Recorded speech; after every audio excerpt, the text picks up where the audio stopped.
Aloha and welcome to our ACIM meeting where we're doing a deep dive into Chapter 2, Part 10, beginning with Sentence 9 of A Course in Miracles. And this is the complete and annotated version from 2021. And this is page 93 is where we're starting. So, yay. Let's start with a prayer.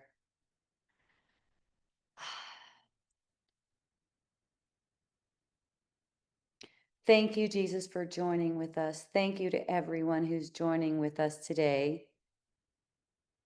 to perceive the meaning behind these words in A Course in Miracles, to go deep and see how this applies to our own perceptions and how we can walk in more clarity every day and make miracles, the kind of miracles that extend to others. Thank you for joining with us to clarify and purify our mind so we can see in the light. Thank you for joining with us to see that fear is only an illusion and we can be relieved from it as we choose. That fear is a choice that we're making always. It doesn't chase us, doesn't assail us. Thank you for your love. Thank you for your patience. Thank you for your consistency. Thank you for the awareness that meeting our goal, the goal of God, the goal of total purification, is inevitable for all of us. Hooray and amen, everyone. Yay. Okay, let's begin.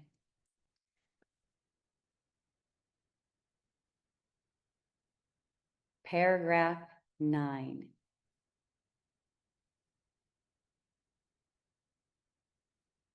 It is certainly much more useful for me to remind you that you do not guard your thoughts at all carefully.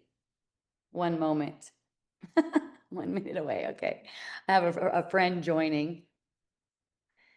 It is certainly much more useful for me, this is Jesus talking, for me to remind you that you do not guard your thoughts at all carefully. So first of all, much more useful. So Jesus is talking about what we went over in paragraph 8, at the end of paragraph 8, where he was saying that if he were to intervene with cause and effect, basically our fearful thinking and their effects. I gave an example like, Jesus, bring in more money, even though I want to still keep on believing in scarcity. Like scarcity is a reality. So people are normally praying for Jesus to intervene with their fearful thoughts. Hang on just a sec. I'm gonna let my friend in. And he can't do that because he already knows that the cause, which is the fearful thought, isn't true. And that would be in opposition to the whole purpose of this course, to return the power of decision to your mind. So he's saying here in paragraph 9, sentence 1, it is certainly much more useful. Okay, so this is what's more useful, to remind you that you do not guard your thoughts at all carefully. Here he's speaking to Helen and Bill, and by extension to us, that you do not guard your thoughts. And what does it mean to guard your thoughts?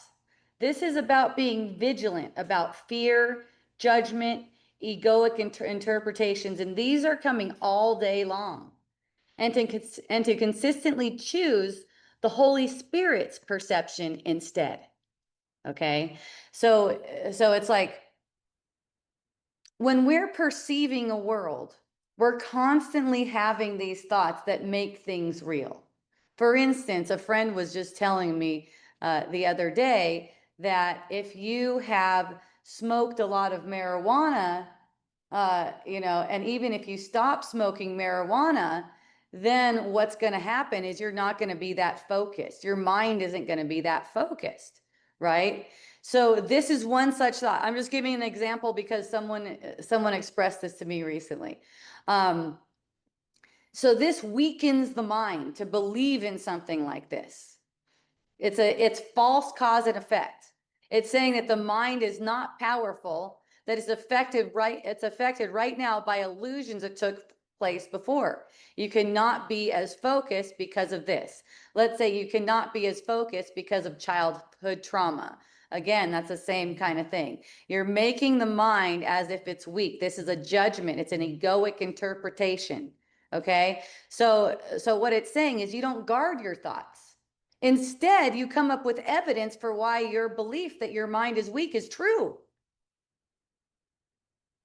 Right? So this is what it means, is like you need training to see that your mind is all powerful, and this is what's much more useful. Could also be, some kind of, someone else has some kind of power over you.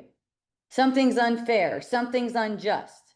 Okay, there's lots of examples of this, of believing in fearful, judgmental thoughts. Okay, it's as if you're a victim of the world. It always comes down to that. Is that, or someone else is a victim of the world.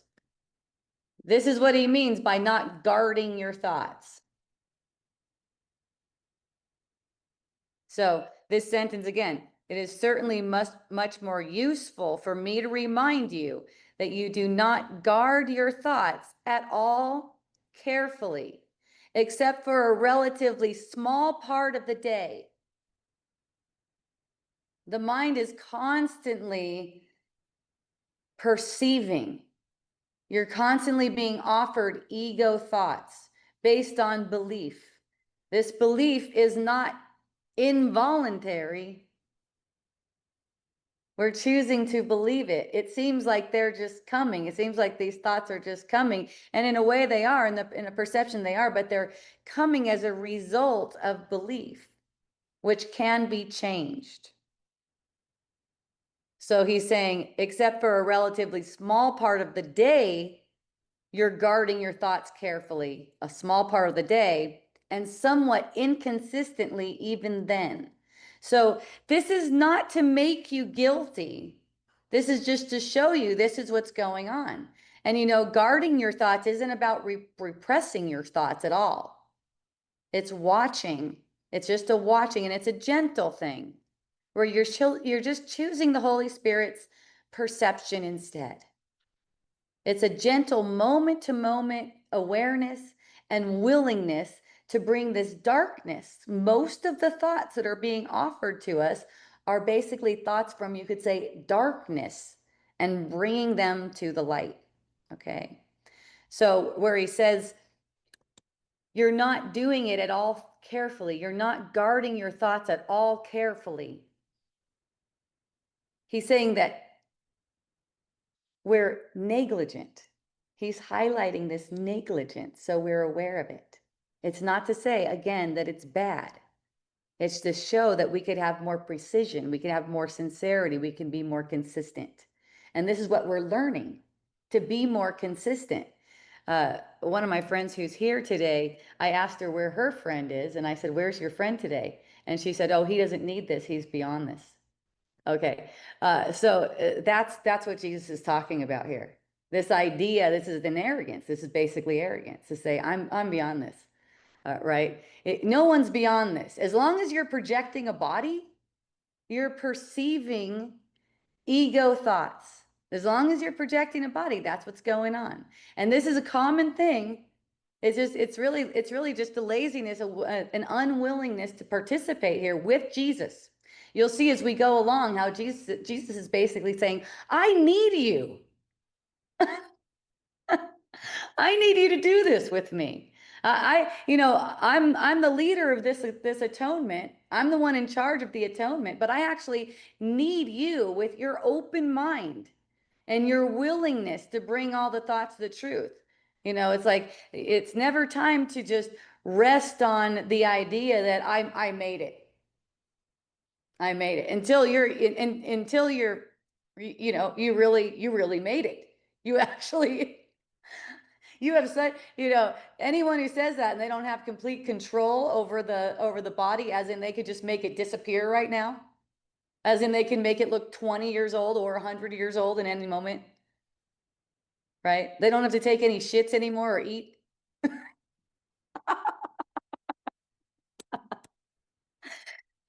It's time to study. It's time to practice. And you know what? You don't have to do it. I'm not saying you have to do it. You will do it. That's the thing.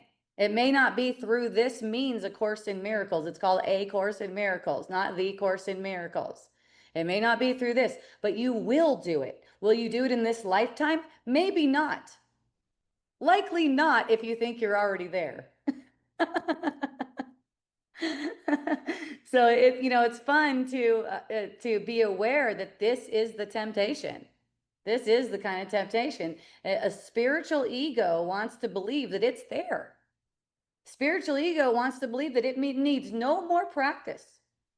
I already know. In fact, I'm just going to tell everyone I know.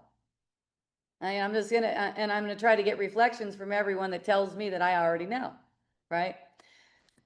That's not where this is going. Right? That's a common, let's say, mistake, because all it guarantees is you're going to die again. So you can come back again. You're not really going to die, but you know what I mean. You get this lump of a body sitting there decaying, smelling and stuff in the dream. All right. So this is practical mind training. This is what Jesus is asking us to consistently choose the Holy Spirit's perception instead. It's gentle, moment to moment awareness and willingness to bring this stuff to the light. So precision, sincerity, consistency. So there's a casualness with which we let the ego mind run our mind. So he says, except for a relatively small part of the day. So even with the best intentions, right? Even with the best intentions, the result is brief, intermittent watchfulness. That's what's going on. And, he's pointing this out because the mind is only he's saying your mind is only lightly monitored. And it's usually during spiritual activities where this is happening. The rest of the day, the ego is just left in charge. And this is, typical of, you could say, a typical person who goes to church. Let's say around here, people go into morning session, right? They go into morning session and then pretend the rest of the day that they're a human being. Oh, well, isn't it great that I'm a human being and I just fuck up all the time? Right? These are the kind of comments I hear. And no, you're not a human being. You're actually not a human being. The human being is an ego manifestation. It's meant to get you to believe that all these apparent mishaps that you have, it's like, oh, well, it's just because, I'm a screwed up human being, right? It's like, no, you're the Holy Son of God. You're actually the Holy Son of God. You're having an experience as if you're a human being because you believe against yourself. And that's why there's this practice. Okay, that's why we have this practice.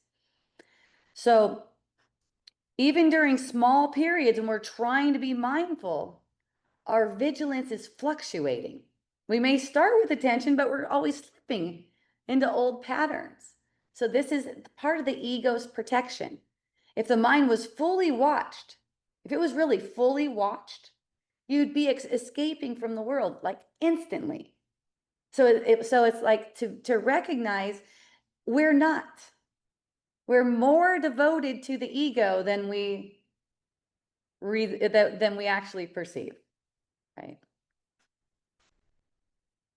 So this line is gently confronting the illusion of spiritual discipline. We think we're practicing, but unless we're actually guarding our thoughts consistently and carefully, we're still projecting fear. How do we know we're still projecting fear? We perceive a body. It seems to get tired. It seems to need food. It seems to need water. It seems to need to go to the bathroom. That's how we know this is what, it takes practice. And this requires thought vigilance. This is the whole foundation of releasing ourselves from fear. Thank you for joining. I love you. Okay, Substack guys, thank you for joining. I love you. Thank you. Let me know if you have any questions or anything. I'm checking you out. I'm also bouncing around here between the text and looking at you guys. So we're going to sentence 2 now. So sentence 2 of paragraph 9. You may feel at this point that it would take a miracle to enable you to do this, which is perfectly true. So let's deep dive into that sweet sentence. So he's saying at this point, you may feel at this point. So he just pointed out how inconsistently the mind is guarded. First, he pointed that out. And then he acknowledges a natural response. This feels impossible. Recognize that. The ego may react with discouragement or overwhelm about this, right? The ego's like, you're just miserable. You can't do this, right? But he's being way more gentle about this. He's meeting that reaction. He's not saying to condemn yourself. This is kindness. This is clarity. This is awareness. That's all. He's saying that it would take a miracle to enable you to do this. Guarding the mind with full awareness, which is our goal, guarding it with full awareness, and this is where we're headed, may seem like it's unreachable, may seem like it's impossible for us, is what he's saying. And in fact, it is impossible for the ego. That's why it seems like that. That's why Jesus says it would take a miracle. And that's because miraculous thinking must actually replace this egoic effort that's happening. And look, this might seem like it's about trying harder. It's not about trying harder. It's not like that. It's about not listening to the ego when the ego's talking to you. Look, Jesus is saying, it may seem like this is impossible. He's saying that it would take a miracle to enable you to do this. And that's true. But a miracle isn't possible for an ego. And that's why it seems like this is hard. So this is about allowing a miracle, allowing this shift in perception to retrain your mind. He's saying this is perfectly true. It seems like it would take a miracle to enable you to do this. This is perfectly true. He's saying this is not an exaggeration. It really does require a miracle. Not just once, repeatedly, over and over and over again, because of the way we have believed with an ego. So this is about mind training again. It's becoming miracle minded. Jesus is training us to become miracle minded. Okay, so every real transformation is a result, it's a direct result of your choosing love in the face of fear. And so much of the time you don't realize it's fear. I mean, I got friends who follow me, who call me their teacher, their kumu, okay? And sometimes when I point out to them, hey, that's fear. Oh, a reaction, right? And I'm like, okay, all right. I see that. I get it. You want to keep that? It's okay. We can go slow. There's no need to force. You want to keep that idea that this illusion is true, right? For one, this is a really common one, that the effects of aging that you perceive on bodies, yours and others, is due to time. It's not. There's no time. It looks, I know, it's a convincing illusion. It looks true. Back then, I seemed to have been 20 and things were really fresh. Now I'm, for instance, 50, 80, 100, whatever the thing is. Things don't look as fresh. It must be because of time. Look, there's all kinds of evidence. You know, you might tell the young person too, just wait. Like, you're subject to this too. We've got all the evidence. See, this is the thing, even in the face of the evidence, this is what Jesus is asking us to do by guarding our thoughts. That this is an illusion. This is an effect of our belief. Right now, there's no time. This is an effect of our belief. This is what it means to guard your thoughts. Look how simple this is, though, and not easy for an ego. Not easy. Reactions are like, ooh, depending on whatever it is that's your pet thing. Maybe you read a book and it told you all the evidence of why, let's say, people behave this way, or people look this way, or this kind of unfairness or injustice in the world is happening. This is what I mean. This is what Jesus is talking about guarding the thoughts. So every real transformation is a result of choosing love instead of fear, which it takes a miracle. It's true. It does take a miracle. The correction doesn't come from us as these human beings. It comes from spirit, which is who we actually are. So many times, A Course in Miracles is talking about we're not this body. The human being, when you talk about yourself as a human being, you're relating to yourself as a body. We are not the body.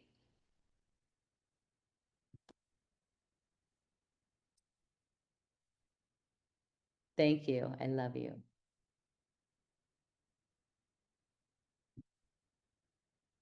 So, sentence 3. This is fun. Human beings, speaking of human beings, human beings are not used to miraculous thinking, but they can be trained to think this way. So we just talked about human beings, which we're not. So let's go deeper on this point.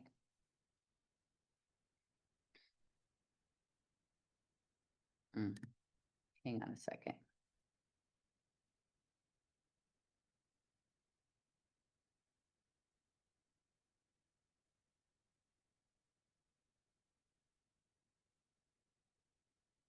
So we're not used to miraculous thinking because we're identified as an ego. We've been identified as an ego. This is really a compassionate observation that he's making. The mind that believes it's a body living in time. See, this often is an excuse for people. No wonder I make these apparent mistakes in the world. No wonder I forgot to do this thing. No wonder I did this, anything like that. It's because I'm a human being, right? That's not the real cause. The cause is your belief that you're a human being. You're not a human being. It's not, cause and effect isn't what it seems. The mind that believes it's a body living in time, reacting to the world outside of itself, does not think in terms of miracles. It thinks in limitations.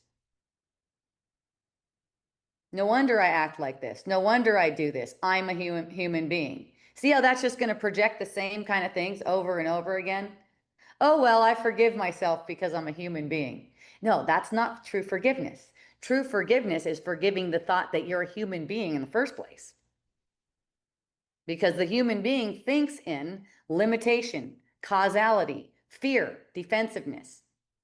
This is habitual thinking, but it's not natural for you, actually. This is habitual, not naturally. It's learned. And you know what's great about the fact that it's learned? It can be unlearned. That's the joy. So Jesus isn't blaming you. He's illuminating for us the default ego programming, the belief that perception is the truth, and that the world is causing your inner state. The human being is part of the world. That's not causing your inner state. It's the opposite way around. Your inner state is projecting the human being. So we're getting trained to think a different way. This is everything here. Your mind is not fixed. It's totally malleable, and it can be pointed in the direction of what's really true. Miraculous thinking is different from magical thinking. Miraculous thinking is about seeing through illusion, recognizing that our innocence is shared and remembering God. This is our inherent capacity. This is not about superiority, right? We were talking about that idea. Okay, and this is what the ego is looking for to get there, to get to that point of superiority, spiritual superiority. I'm there. I'm already there. That is magical thinking, not miraculous thinking. Okay. This doesn't require any kind of superiority. And also, this is the interesting part because it gets misinterpreted. He's not saying this requires effort. This doesn't require effort. It's an openness. It's an openness to hear from the spirit right now instead of listening to that ego thought that says something about you, I'm there or something. It requires willingness to be trained by the spirit right now. Always willingness to be trained. And this is what A Course in Miracles is. It's a training manual for miracle mindedness. And other place in A Course in Miracles, Jesus is saying, don't rest as if you're done. Right? Don't rest as if you're done. If you're still perceiving, you're not done. It's like, it's a different kind of restfulness. It's about realizing there is no effort, but I need to keep my mind open.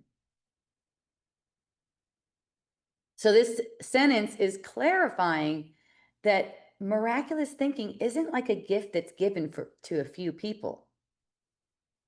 It's the natural inheritance of all minds who are willing to question the ego. Question it, because see, we're perceiving a whole world where everyone's dying and everything's dying. This is the perception. So this is speaking to the purpose of time. What do we want to use time for? We seem to be in time. We seem to be on a timeline. This is training the mind to remember its creative power, to remember its ability to extend love and its invulnerability. So whenever you notice egoic thoughts, you can remember, I'm not used to miraculous thinking. I'm actually not used to miraculous thinking, but I can be trained. And that's the easefulness of it. That's really the easefulness of it. If you're perceiving like something went wrong in the field, like you forgot something or you did something or something like that, it's a matter of, I'm not used to miraculous thinking, but I can be trained. My mind can be trained. That's where the miracle enters. It's not like, oh, well, it's because I'm a human being. That's kind of like saying, oh, well, I'm a miserable sinner and I'll just stay like that. It's the same thing as saying you're beyond it. See how there's like a middle path here? It's like, I'm not used to miraculous thinking, but I can be trained. So when you perceive the body making any kind of mishap, right? Making any kind of apparent mistake or anything like that. It's like, I'm not being inefficient, anything. I'm not used to miraculous thinking, but I can be trained. This is humility. It's true humility.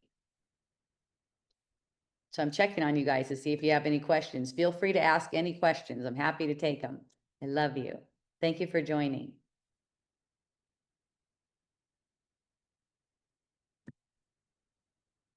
All right. We are going to paragraph 10 now, sentence 1. All miracle workers have to be trained that way. You guys, what I'm doing is taking this into my AI, which I've been having long conversations with, and help me unpack the meanings behind these words. I've already gone through it with AI, kind of like training it, and we're going through it now with you. All miracle workers have to be trained this way. So basically, Jesus is meeting you where you think you are. You're not really on this timeline. You're not really in this world. You just think you're in this world. Okay? The term here, second.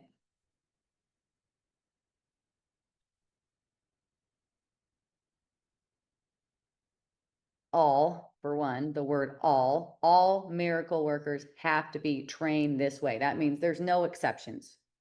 This is a universal statement. If you're called, and you are, if you're here listening to this, you're included in this. Okay? It's not about hierarchy or anything like that.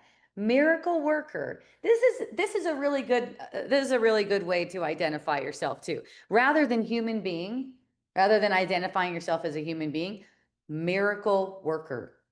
Because miracle worker, when you identify yourself like that, I'm a miracle worker, means you're willing to extend love by seeing truly.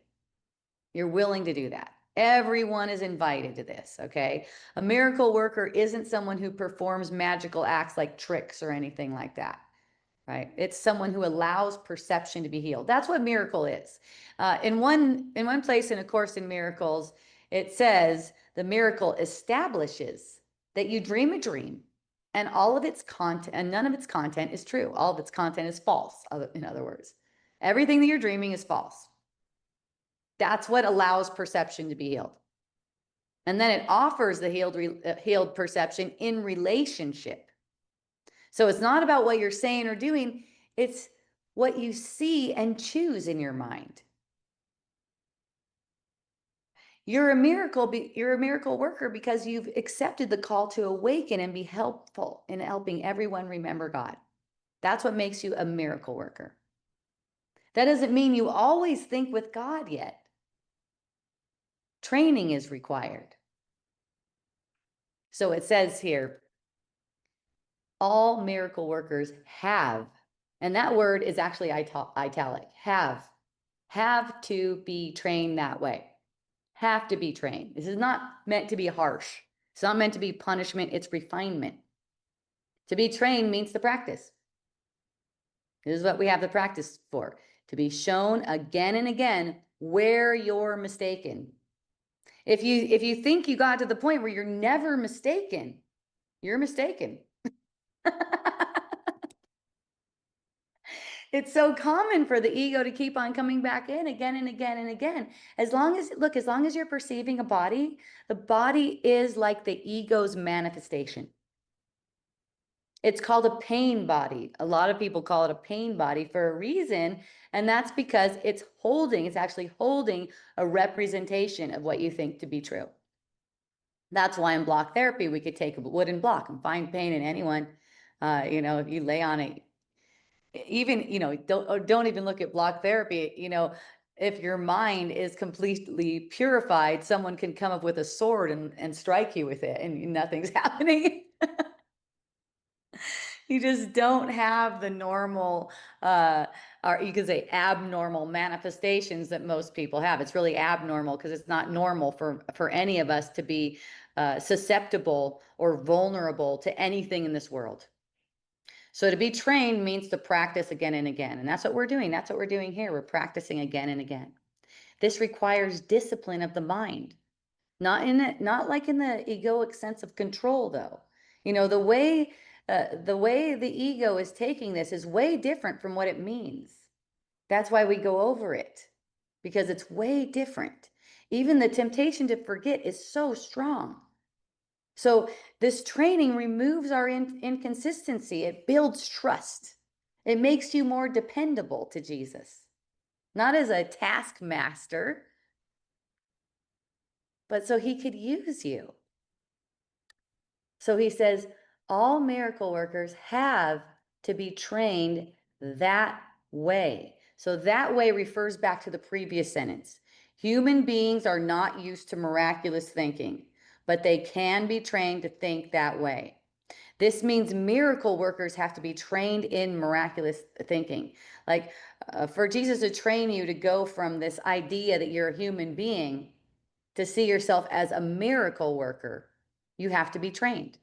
And that's the thing, seeing guiltlessness, refusing to make illusions real, listening to only that voice, only the one voice, to look past appearances, okay? So this isn't optional. He's saying this isn't optional. If you want to extend miracles consistently and with power, you have to undergo this inner training. And I was sharing with a friend earlier, you don't have to do this before you're totally inspired to. That's the thing. It's really gentle. It's just, this is just kind of like putting that food for thought in your mind. It requires this constant vigilance, but it's easy. It's actually easeful. It's just not easeful for an ego, because the ego has vigilance the other way, and it's making you into a sinner, which you're not. So this A Course in Miracles is about reorienting your mind from fear to love, from the ego's logic to divine logic. So here's the thing. Here's how you live this sentence. When you feel that you failed, when you feel like you're a failure, remember, I'm in training. When you react from the ego, this is part of my training. See how easeful this is? This is just part of my training. When you hesitate to trust, remember, all miracle workers have to be trained in this way. This isn't about being perfect. It's about willingness. It's always about willingness. Willing to be trained. Are you willing to be trained this way? It's really so simple. Are you just willing to be trained this way? So the next sentence, sentence 2, Jesus says, I have to be able to count on them. Jesus has to be able to count on miracle workers.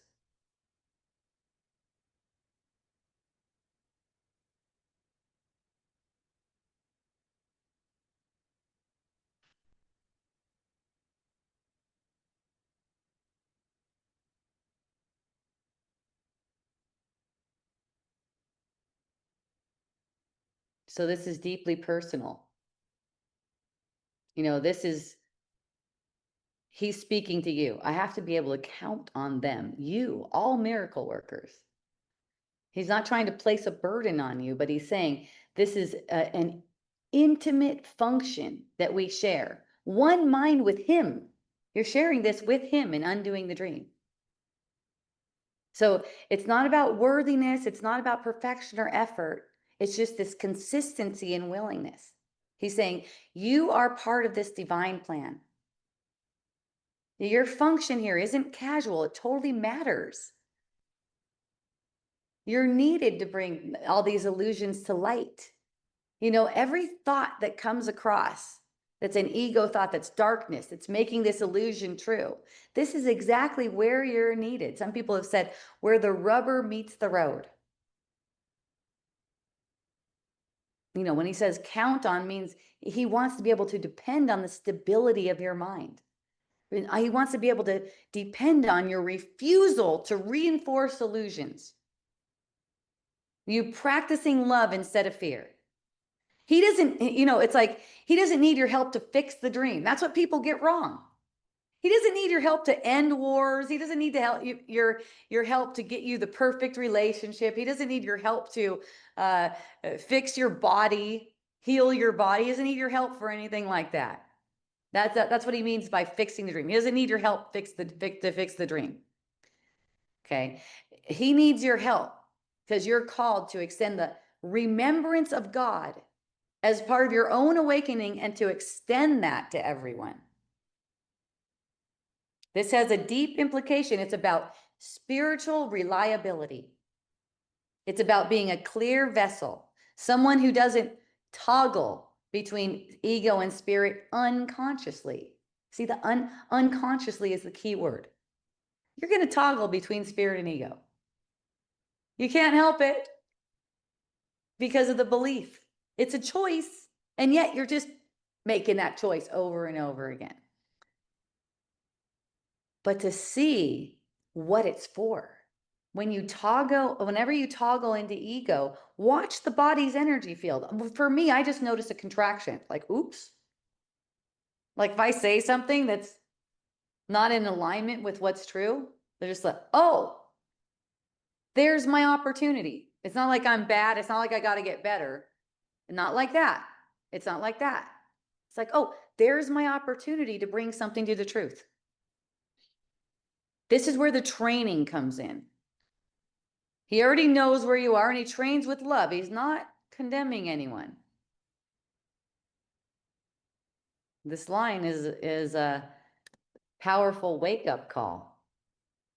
I have to be able to count on them. In other words, I have to be able to count on you, miracle worker. This is what I need you to do to help me with the atonement process.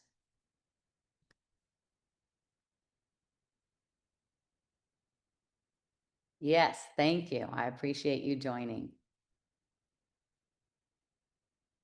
So it's showing your mind is so powerful. Your thoughts teach. You know, Jesus says in another part, you're always teaching and learning. He's saying, I cannot send you to extend miracles if you leave your mind unguarded. This is all it is. It's coming to it, guarding your mind, noticing what your thoughts are teaching. Because even if you don't extend those thoughts as in words to someone, your thoughts are always teaching. Do you feel victimized? Is someone doing something to you?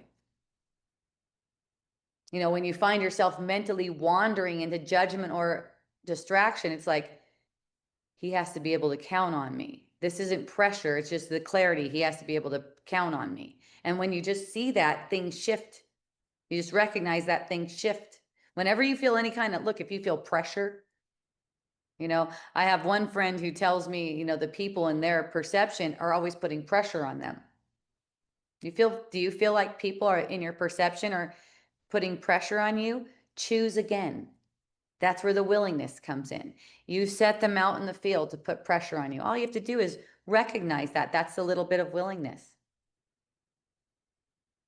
It's not you as an ego he's counting on. It's you as pure spirit. He's counting on you. Make the decision to see past the ego, to stay close to him, to not wander far without returning. There's going to be wandering. He's saying that. He's not demanding your perfection. He's telling you, he's offering you his trust. He's saying, I trust you, really. Like, I have to be able to count on the miracle workers. So now on to sentence 3 of paragraph 10. And if you're just joining us, this is A Course in Miracles. This is the complete annotated edition. We're on page 93. This is chapter 2, part 10. And it's paragraph 10, sentence 3. This means that I can allow them to, this means, let me rephrase that. This means that I cannot allow them to leave their minds unguarded, or they will not be able to help me. This means that I cannot allow them to leave their minds unguarded, or they will not be able to help me. So this follows a sentence, I have to be able to count on them. And Jesus explains why. A mind left unguarded loses its reliability for miracle extension. It doesn't have the reliability. He's protecting of the integrity of the mission here. The phrase, leave their minds unguarded. What does it mean? It means not watching your thoughts carefully. It means letting fear, guilt, or projection take root in your mind. It means not being available for guidance. See, that's the thing. If you're there, if you say you're there, you're not available for guidance. You're already there. And also, if you say, oh, well, that's just what happens because I'm a human being, you're also not available for guidance. So it's aligning moment to moment in the truth. An unguarded mind is not a neutral mind. It becomes vulnerable. It becomes vulnerable to the ego's distortions. It's forgetting our function. So he says, I cannot allow. This means that I cannot allow them to leave their minds unguarded, specifically. So this is not implying external control. He's saying, if you want to help me, you must be willing to train your mind this way. If you don't, I can't assign you miracle work. It wouldn't even serve. He's protecting the miracle from being misused here. Misused. Miracle working is precise and powerful. A casual Ego influence extension wouldn't be a miracle. It would confuse cause and effect.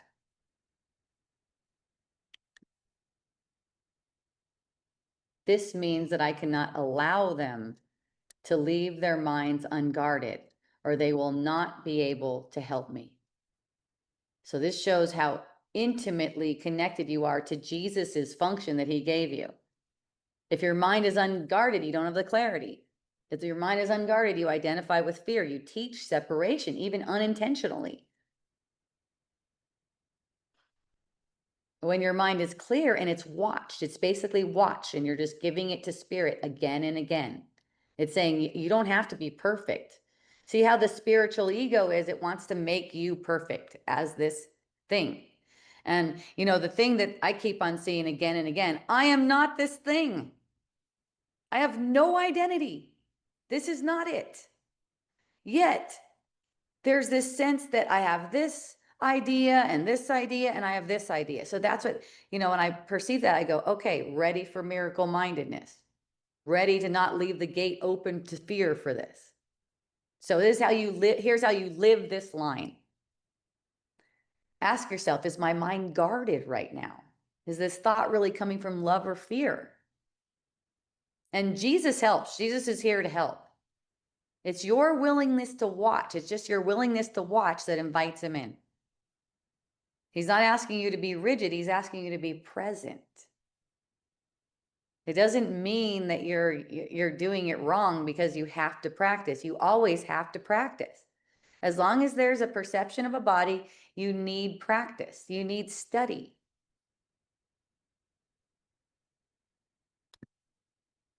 Because only when you allow Jesus to guide your mind can you be useful to him, to awakening the sonship. All right, I'm checking you guys out. Yes, you're doing good. Thank you.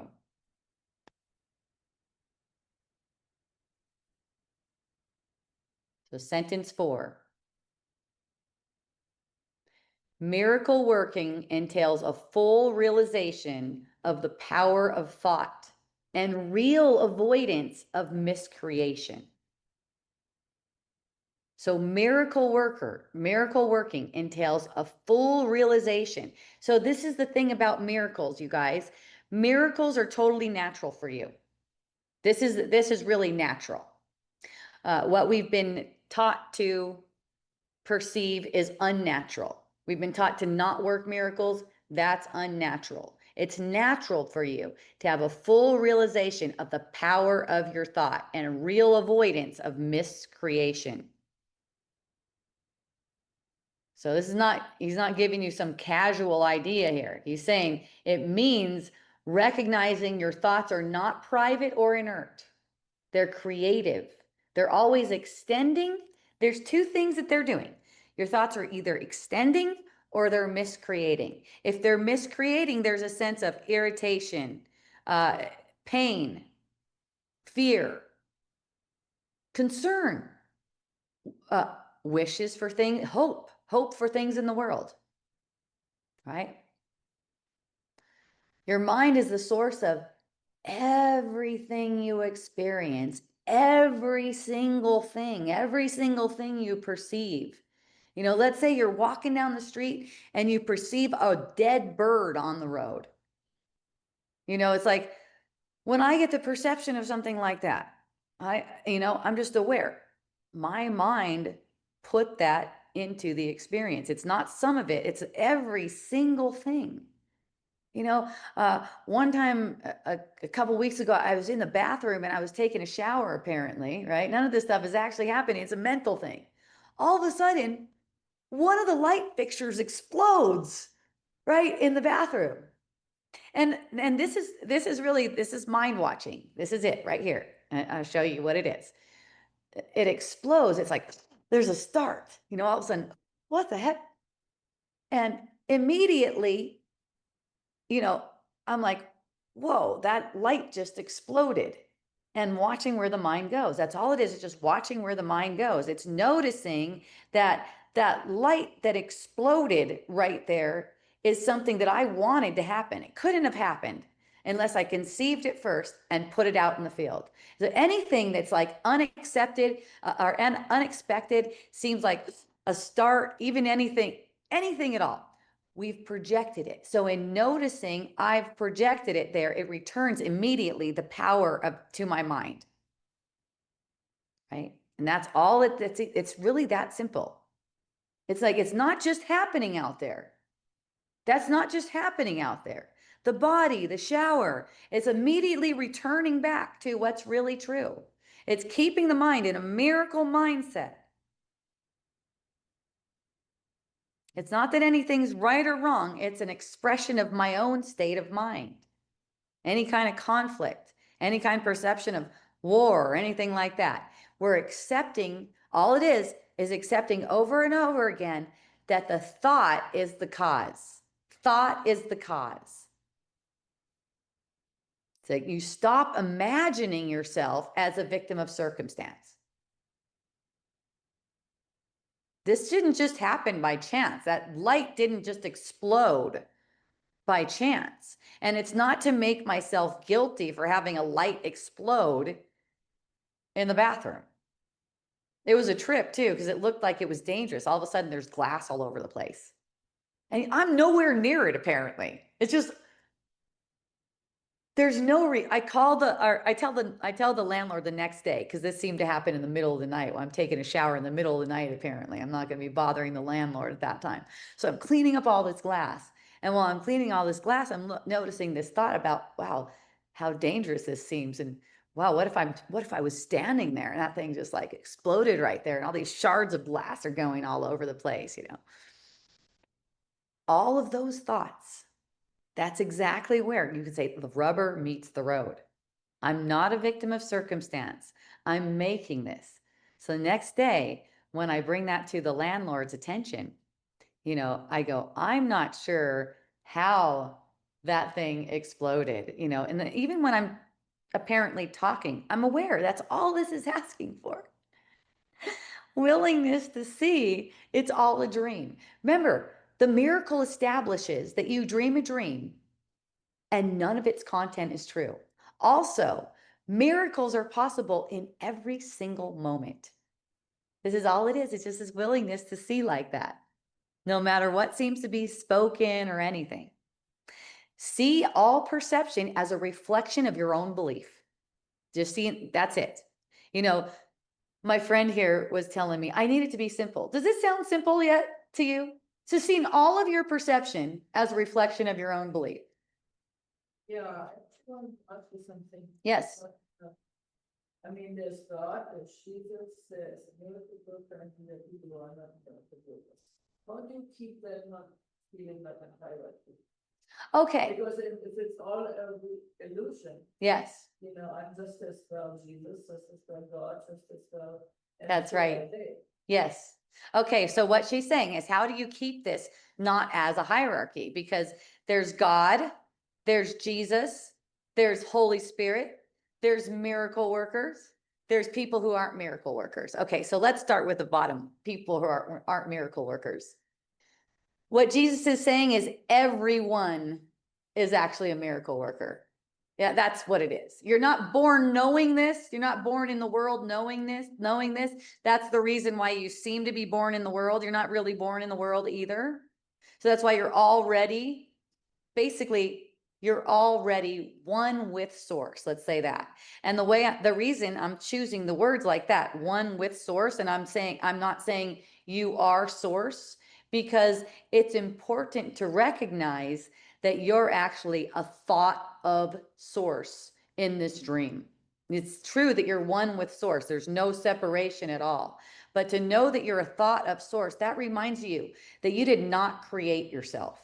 Because as this individual that you made, and that's what the ego wants, is to think that you made yourself, you created yourself, and that's what causes this hierarchy in the first place. It's as if you created yourself and you could be somehow created better or worse than anything else.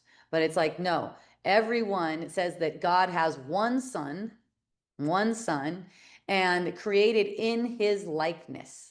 That means perfectly innocent, loving, whole, holy, exactly as you are. Now, Jesus is still one with us, and he even says, I'm your brother. I've gone further along. So what Jesus has done, as you know, as a projection in a dream, you can say, is gone to complete purification of the mind, complete innocence. So he doesn't perceive himself to be anywhere on the timeline like we do anymore. He does not perceive himself to be on the timeline. Right now, we're perceiving ourselves to be on the timeline. And that's what's making this sense of there being any kind of hierarchy. It's the misperception that we're on the timeline. So, what Jesus is helping us to do, since he's already gone ahead and purified his mind completely, is to help us see how to do that. That's what it means that he's in charge of the atonement. So, to simplify it all the way down, it's basically we're being aware that it's our thoughts that's making our perceptions. And that's really all it is when it comes to miracle working. See, miracle working, again, a miracle is establishing that you're dreaming a dream and none of its content is true because it's caused by your own belief. So it's going back to that each moment, and this is what can happen in each moment. This makes you not a victim of circumstance. This makes you aware that you're not on the timeline. You are not on the timeline. You're actually viewing this. It's kind of like you're viewing this with Jesus. So you're both viewing it together from outside of the timeline. But you appear to be on the timeline. So it's like he's got his arm around you and going, okay, here's how you help me help you see that you're not here. You're not on this timeline. You're actually outside of the timeline, viewing it. But there's this belief over and over again that comes up. And like I gave you that practical example of the light bulb blowing up. Immediately, the perception is with where there's a start like that. I know I'm perceiving that I'm on the timeline right now. So it's going back to this is coming from my mind. Really that simple. This is coming from my mind. That establishes in my mind that I'm dreaming a dream and none of its content is actually true. That brings a sense of relaxation in a visceral sense. And that's what we're looking for. We're looking for that visceral sense of relaxation, like, oh, thank goodness I'm dreaming a dream. And what he's saying is in every single instant, this can happen because every instant is the holy instant. So this can happen. But what he's saying is it's not happening right now because your mind wanders into illusion over and over again. And basically he's saying it's not happening right now. You'll know if it is. There's masters that actually walk the world, and they aren't like this. They aren't the way we perceive ourselves. Like no dirt can ever get on their clothes. They don't sweat, for instance. They don't need any money because even if they wanted to play around with money, it just manifests in their hand as soon as they want to mess around with it. They don't need to go to the bathroom. They don't need to eat anything, like I'm saying. This is how you know. So as they don't need to take a shower, for instance. I'm talking about taking a shower in a dream, right? So that's how I know that I need to keep on perceiving with Jesus. I need to keep on offering my mind over for this, over and over again, so I can recognize how healing happens all the time. So does that answer your question? Yes, but give it to me. What if I believe that Jesus and God is an illusion? They don't exist either. I mean, basically an atheist. Even so, are you saying that you are an atheist? Or are you saying really, truly, what if? Uh-huh. And I'm also feeling it took me so many years to get away from the idea of Jesus and God as I was Catholic that I was glad that they kind of left me. I see. Now you're giving and now I'm bringing Jesus and God back. I see. And so, okay, so this is also a common way of looking at the A Course in Miracles with an ego. Okay, so with an ego perception, it's as if it's a hierarchy, right? So you can look at it like this. These references to Jesus and God, it's your own higher mind, right? Right. So this perception of yourself as a body, right? This is not real. This is not a reality. So that's the thing. So it's, yeah, so it's seeing through, yeah, thank you. And so it's seeing through this idea that there is a hierarchy, because that's why we're doing this deep dive, because it's common to see it like that. And it's common for people to even practice this 40, 50, 70 years and still see it as a hierarchy. And as long as you're seeing it as a hierarchy, you're not really understanding what the Course is saying here, right? So these are really good questions, and coming from this perspective too of, hey, I don't want to see that anything as a hierarchy. This makes no fucking sense to me to see it as a hierarchy. This puts you actually way ahead in understanding what's being said here, because you're unwilling to see it as a hierarchy. And that's what Jesus is saying. This is not a hierarchy. This is not what's going on. So it's only because you do perceive yourself as a body that you need to hear this. You need the support, right? But this is still your own mind. This is still your higher mind. You know, what's being said here is that God has one son. So you could say Jesus is you. It's just that Jesus is the part of you that knows he's outside the timeline. And this image that you made that seems to be a form, right, perceives itself to be on the timeline, right? And you're identified with this image. Part of your awareness is identified as this image, right? So you want to see as Jesus sees, without hierarchy, though, right? And that's what he's saying. He's like, I'm your brother. I'm showing you how to see like I see. And this is way different than the church teaches it, as if he's a God. That puts it on a hierarchy. How could you ever see with him like him if you're a miserable sinner? How can you ever? Right? And what he's saying is, I kneel before God with you, along with you. And the reason why there's the kneeling before God in the first place, this is also not to set up a hierarchy like you think. It's to let you know that you're created in the image of God. In the image of God. So that, you know, it's like God itself, or source, or creator, you could say, is the only thing that is worthy of awe. Ah, you created me so perfect. You created me so lovely, right? But when you're perceiving yourself as a sinner, you can't do that. Okay, Durga's got a question here. What about thoughts that conflict with other thoughts? Is this just aspects of ourself, as if there is no other? Right, there's no other. So any conflicting thought is just another thing to be brought to the truth. It's just another one to be brought to the truth.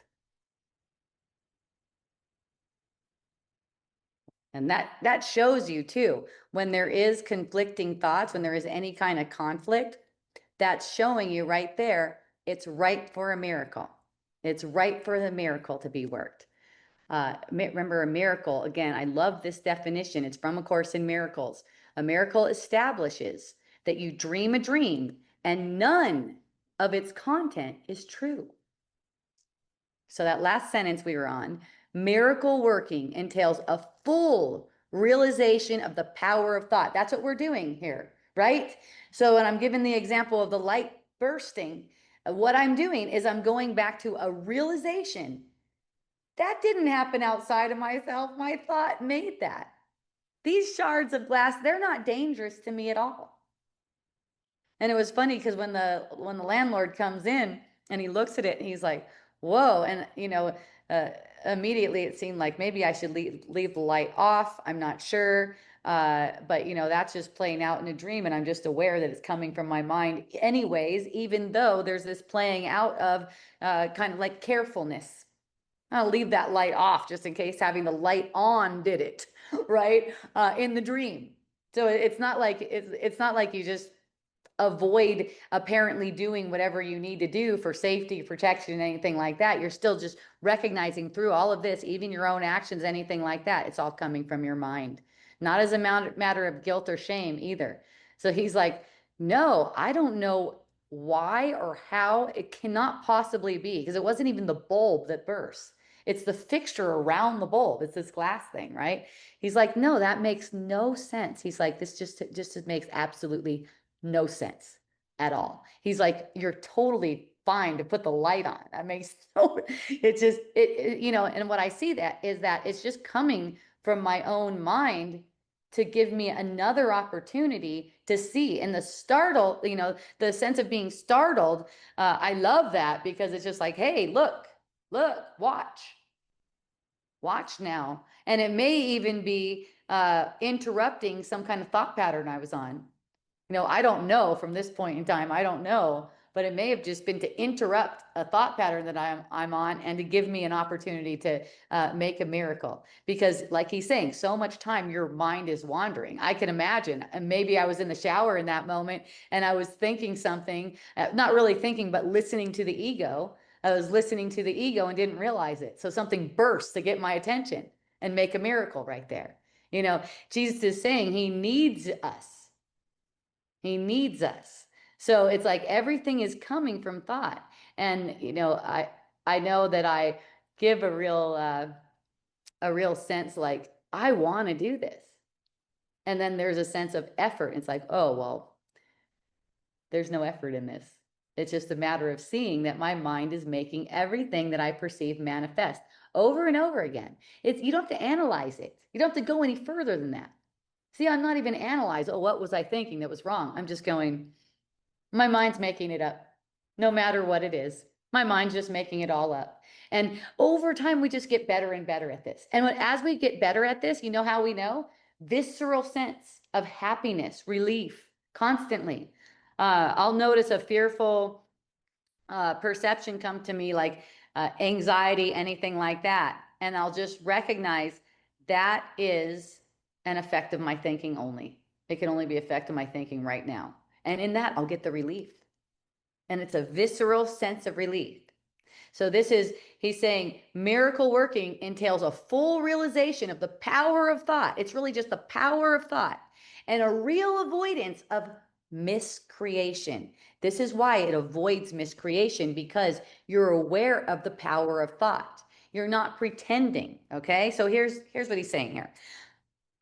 Real avoidance of miscreation. Okay. Miscreation is using the mind to project fear, guilt, attack, or separation. So let's say I started using the mind to project that something's wrong because the light bursts. Project something's wrong with me. Did I do it wrong? Anything like that. Or they could have hurt me. Oh gosh, this is dangerous. That thought occurred to me too, right? Every time we believe in something like this is miscreation. Or I'm not enough. I'm not doing good enough, for instance. This is miscreation. Jesus isn't telling you that your mind wanders all the time so you will come up with the perception, I'm not good enough. That's not helpful to him. What's helpful to him is for you to notice that your mind wanders all the time so you can be helped only. So you can be helped right now. Also, the idea that the world is real and dangerous. That's miscreation. We are miscreating when we listen to that thought. So avoidance of miscreation doesn't mean suppressing any thoughts. It's just clarity. I will not use my mind to strengthen illusions. I'm not going to make them strong. I want to work miracles only. You have to actively choose not to misuse your thought energy. For instance, that person has a disease. That's misusing your thought energy, right? Someone came up to me yesterday and said, my cancer is doing this. I didn't try to correct the person, right? And if any correction is necessary, it'll just come out of my mouth. I know it's fine. I'm not like trying to not do it, but I didn't find that in my perception. Person comes up to me and says, my cancer. So I will not misuse thought energy. You know what happens there? There's just awareness of the full power of his mind. Full power. There's no way he has cancer. Does he presently believe he has cancer? Apparently. Is that coming from my mind? The perception of him believing he has cancer? Yes. That's why it's a miracle, because I'm just acknowledging that. So I don't have to try to fix him to try to be better at it. You just train your mind not to indulge fear. Fear is what makes illusion appear real. And miracles undo that illusion.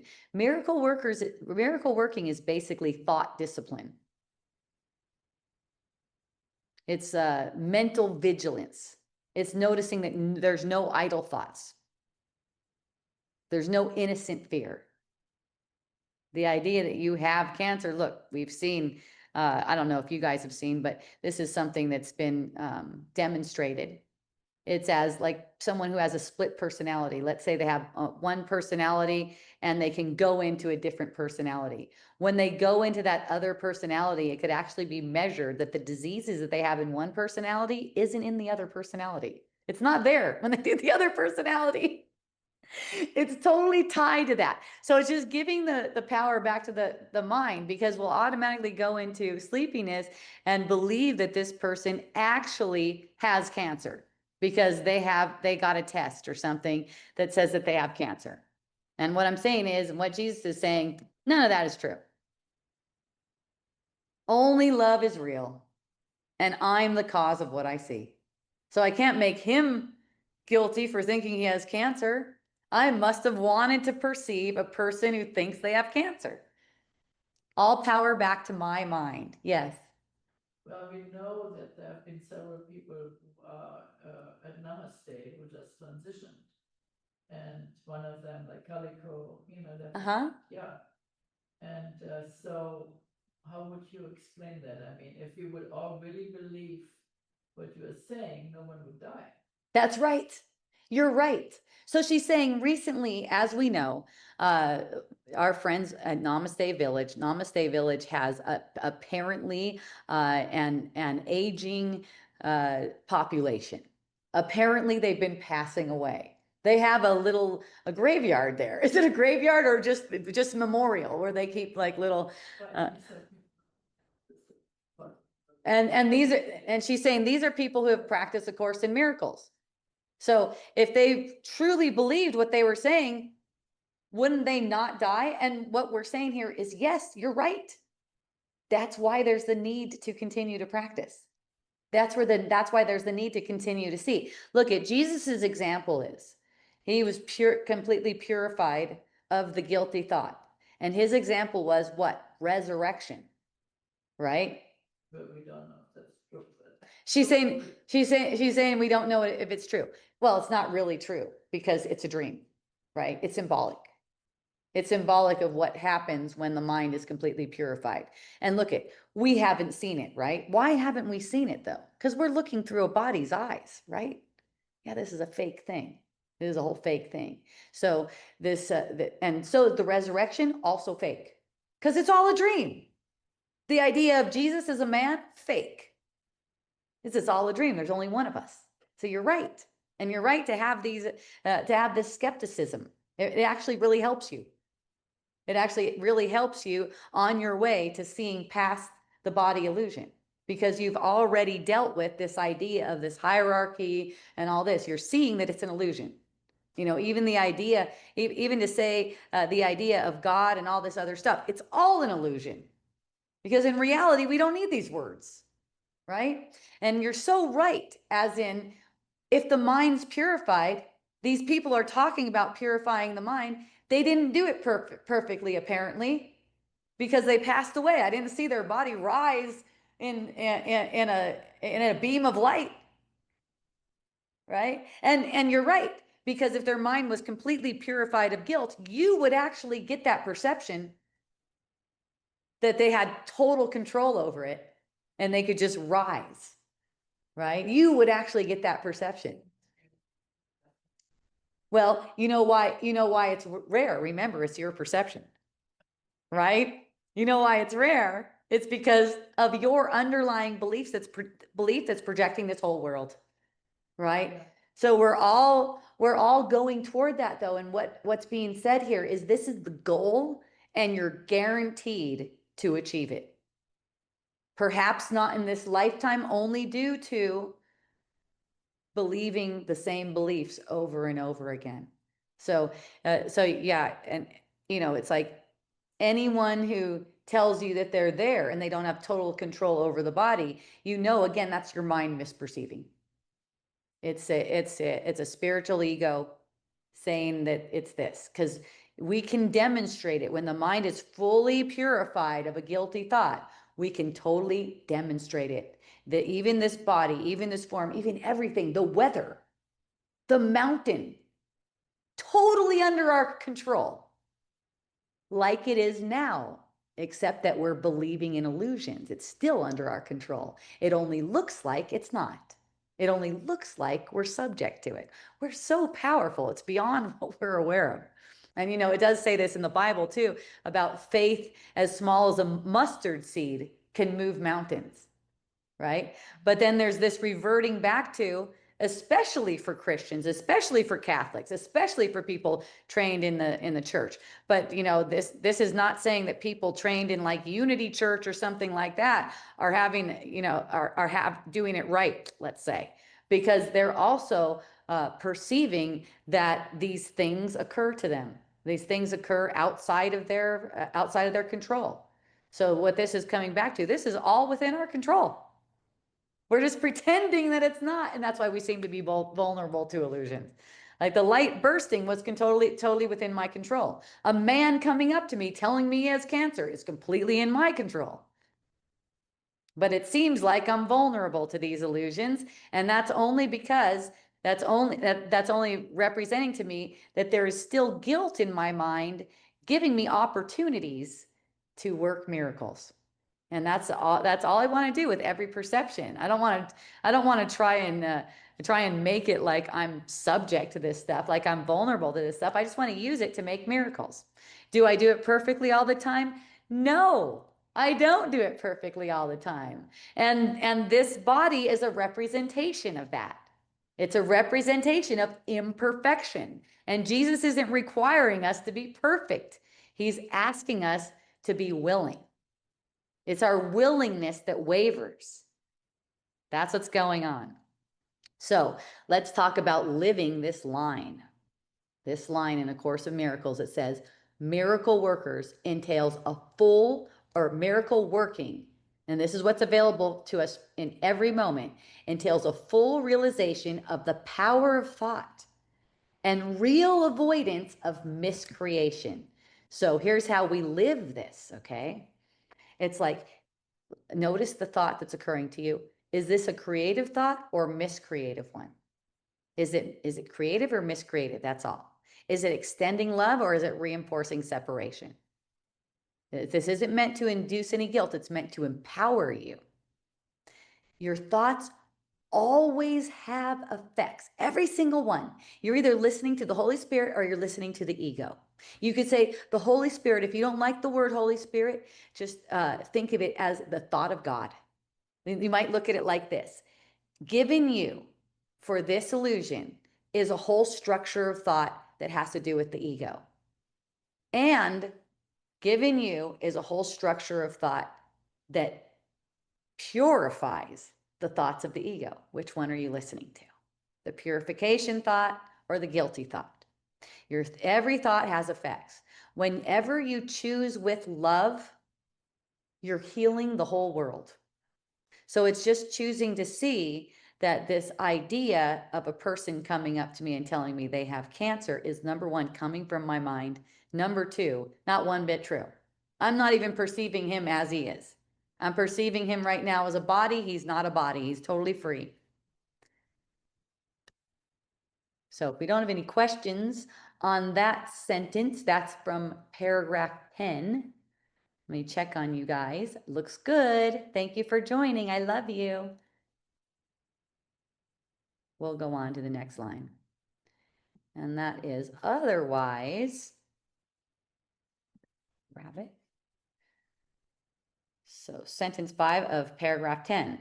Otherwise, the miracle would be necessary merely to set the mind itself straight, a circular process which would hardly foster the time collapse for which the miracle was intended. Okay, so let's break that down. So first of all, Otherwise, okay, so the last sentence, we just went over that. Miracle workers entails a full realization of the power of thought. So if you're not fully realizing the power of thought and looking to avoid miscreation, then the miracle would be necessary merely to set the mind itself straight. That's setting your own mind straight. So there's two ways a miracle could be used. That's to set your mind straight.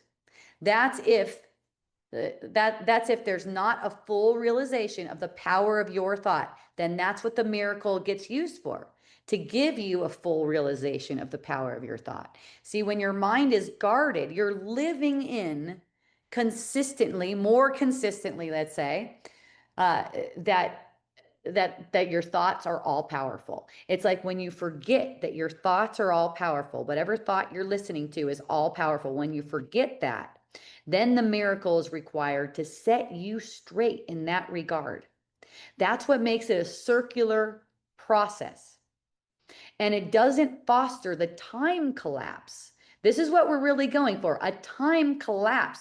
It makes it sooner that we all realize we're actually in heaven. We never left heaven. And that's what the miracle is really intended for. That's not saying that it's bad that it needs to be used to set your mind straight. What Jesus is pointing to here is that this is a trap for the miracle worker. When you're not recognizing that the mind is all powerful, this sets a trap for you, because now the miracle has to be used to bring you back to that your mind is all powerful. And then the mind just keeps on miscreating. It's like keep on cleaning up the mess instead of extending the miracle. Okay. It just becomes self corrective. Yes, it's good, but it's not efficient because it's not collapsing time. It's kind of like sweeping a floor while you're still spilling dirt on the floor. You keep on spilling dirt and you keep on cleaning it, because now the miracle is being used just to set your mind back to recognizing that it's all powerful. So when there's living in, and this is a visceral experience, when there's living in the fact that your mind is all powerful and every thought that you listen to is making effects, then the miracle isn't just circular. Then the miracle worker is actually not just restoring their basic sanity again and again. It's good to do that. It's good to have your basic sanity restored again and again. But what he's saying there, it doesn't foster that time collapse. What we want the miracle to do ultimately is correct the perception at its root, so the miracle worker doesn't keep on miscreating, doesn't keep repeating the same thought patterns again and again. It's more of getting the miracle worker out of this loop and kind of like launching it, so that way we're able to extend the miracle. It actually causes healing to occur. It actually causes healing to occur. So what is healing? Healing is a complete shift from fear to love. It's a leap forward. So if the miracle is only used to fix the temporary distortions, it's like using lightning just to power a flashlight.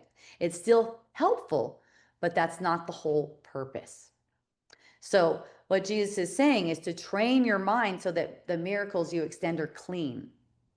Otherwise, you'll be using them to keep resetting your own mind again and again, rather than collapsing time and helping everyone to awaken. That's the thing that awakens us, is in helping to awaken.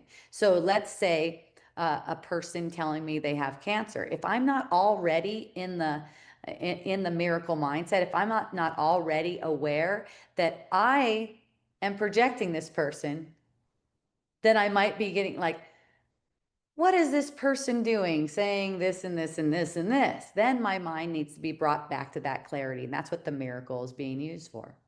But when I'm already aware, then compassion is just natural. It's not like I'm trying to fix. See, if I'm trying to fix him, that's what the miracle needs to be used for, to bring me back to, oh, I made this up. But when I'm already aware and I'm in that visceral sense of I made this up already, then my mind's automatically used for extending love. And it doesn't have to come out in any kind of words or anything like that. There's just compassion for this idea that there could be cancer in a body is being projected. So that's the clarity of thought. It's beyond maintenance. Now it's speaking to liberation.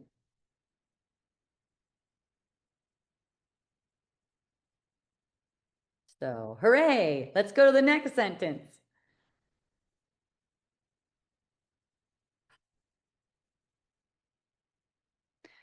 Nor would it induce the healthy respect which every miracle worker must have for true cause and effect.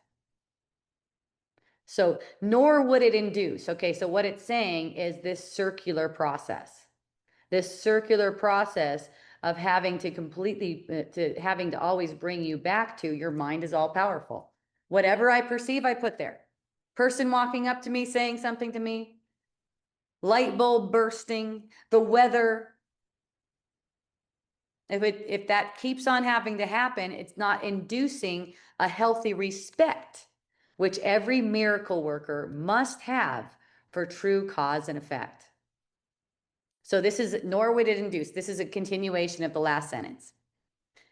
So if we're only using miracles to clean up our own untrained thinking, if they're only used reactively instead of intentionally, then they're not cultivating something essential, a reverence for the real laws of the mind.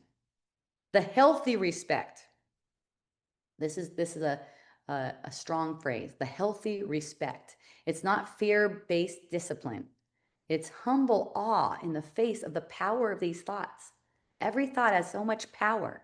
To respect something is to acknowledge its power. Treat it with careful attention. It's careful attention. And align yourself with the principles. So it's like healthy respect. It's not like being neurotic. It's not guilt-driven watching. It's a deep recognition that thought creates perception. My thought creates perception. And we're always choosing whether it's a fearful thought or a love thought that we're going to believe. And this is a respect, it says, which every miracle worker must have.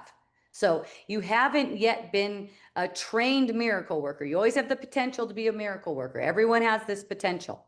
You're not yet trained as a miracle worker, okay, until you see this. Every miracle worker, not just Helen and Bill, who Jesus is talking to here, but every one of us, as soon as we choose to offer healing through our perception, we can be called a miracle worker, even when we're not doing it to the best of our ability, when we're doing it just a little bit.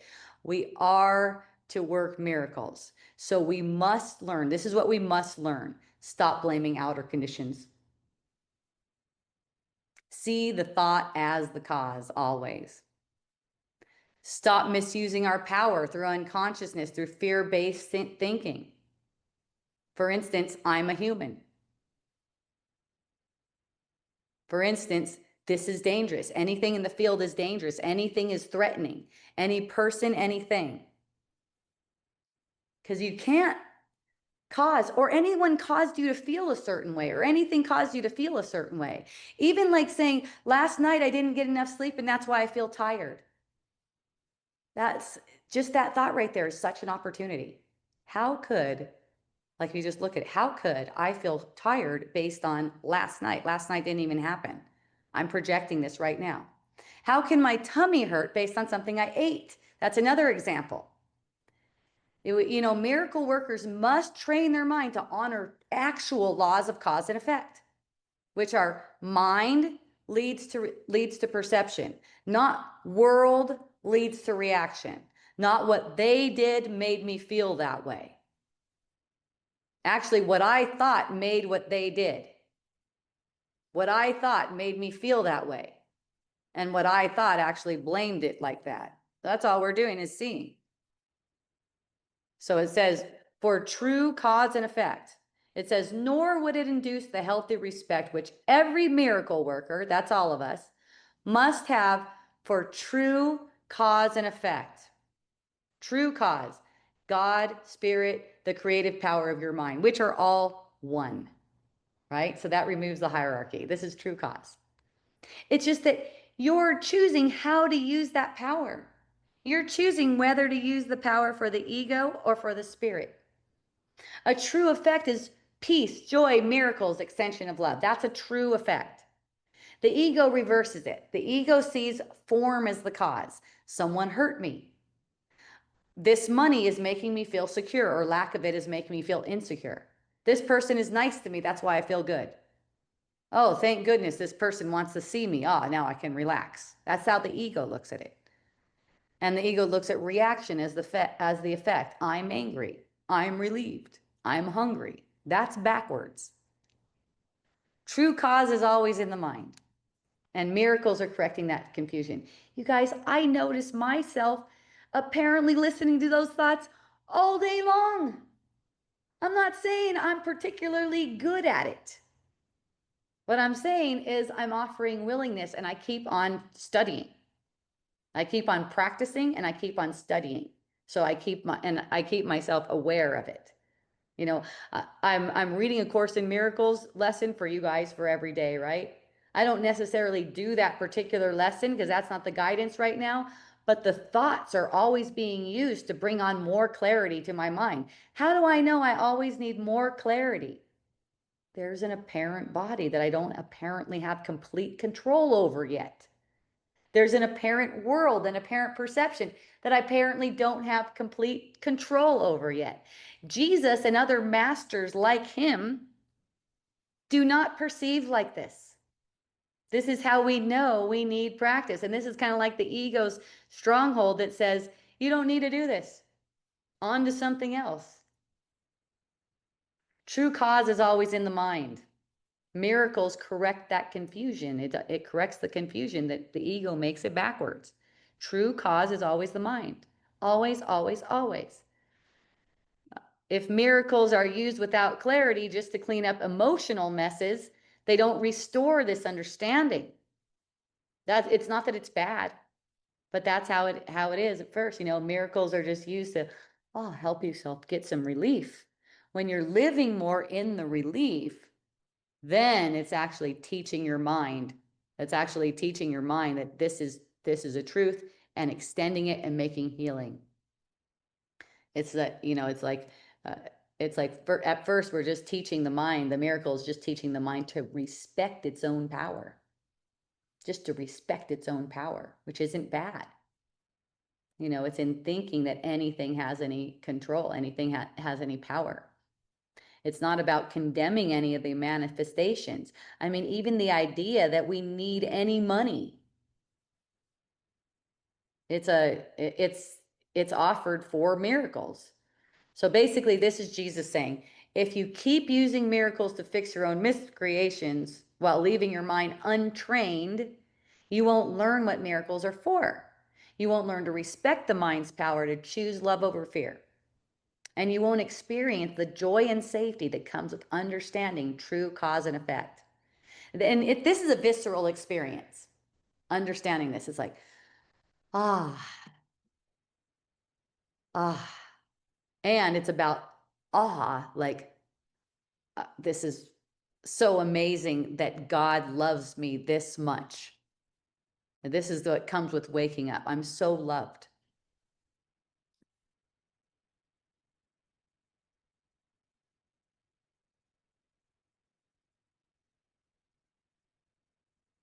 Aloha.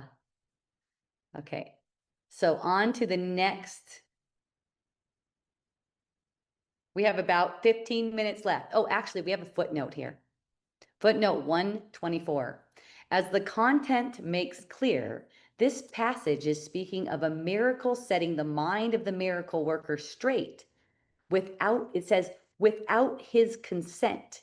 This is a little bit of a misnomer here. This is not actually in A Course in Miracles. This is something that's a footnote by those who put this together. And they have in italics here, without his consent, as in without the miracle worker's consent. And my question was, can a miracle really be worked without the miracle worker's consent? The answer is absolutely not. So what it's saying is without his consent means he's not consenting to the extension of the miracle because he has to use the word, he has to use the miracle to straighten out his own mind. So such a thing clearly would not foster a healthy respect for the fact that his own freely chosen thoughts are cause and his emotions are effect. So this is where it comes to, okay? When we are in an emotional state, let's say we're in an emotional state, we're feeling upset, we're feeling angry, or anything like that, we're not freely seeing that our thoughts are causing the emotion. So that's where the miracle has to be worked. And I've talked about this again, time and time again, that this is where the miracle actually needs to be worked. It's in this part of our thoughts not being freely chosen, because our thoughts are affecting how we feel. I have one friend I talk to, and she's constantly frustrated with the way people are around her. Let's say not with the way people are around her, over that illusion that people are some way around her, and that seems to make her frustrated. So that's where the miracle needs to be directed, to relieve her of her frustration. She wouldn't even feel frustrated if she weren't believing that the thoughts she's choosing are actually making that effect. That's where the miracle goes, to make you see, to help you see that the thoughts you're choosing are actually making the emotional effect, not the things in the field. So this is what it's saying. Once you're let's say past that point, even temporarily past that point, you're living in the perception that there's a true perception that everything's coming from your mind. Then the real miracles that collapse time, they're all real miracles, but one kind of miracle actually works to collapse time, and one is just circular. So that when the miracles are just being used to clean up your emotional effect, look at this in yourself. This is still, it's still helpful. There's just going to be a step beyond. It's not about making yourself wrong for where you are. This is just a pointing so you could see where you are, as far as, yeah, as far as like what you're doing, as far as miracle workers, how far your mind has been trained. Okay, so if you're still experiencing upset feelings, and this just occurred to me just yesterday. It occurred to me where, oh, there's an upset feeling. So I know right away a miracle is needed right now for me to see that my mind is making that upset feeling. As long as there's an upset feeling, I'm not actually able to extend the miracle. It means a miracle needs to be used right now to correct my upset feeling right now, so that I can go to the next level, which is extending a miracle. And we go between these levels all the time. Remember, any upset feeling, it requires a miracle to see through that. It's not the kind of miracle that extends. The kind of miracle extends comes from the visceral sense. You're already in a state of joy and relaxation, and you're just able to see everything coming up is coming from your mind. And then you're actually collapsing time. Do you guys understand that? If there's any questions, let me know. Because that's what it's pointing to there. It's great that we're using miracles to clean up your misperception that's causing an upset feeling. It's great. And it's also to show there is a step beyond that Jesus is asking us to go.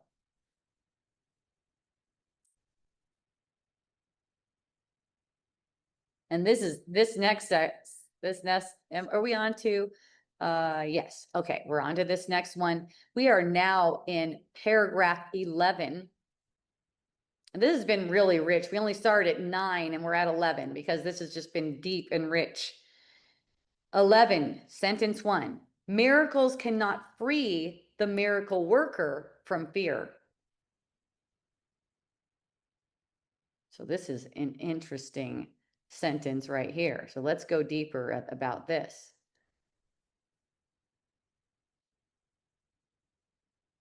Copy that.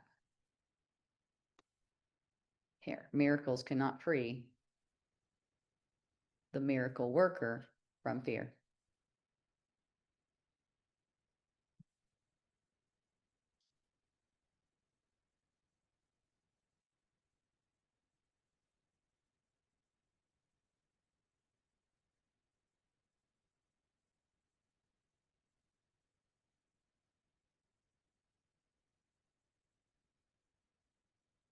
Oh, I see.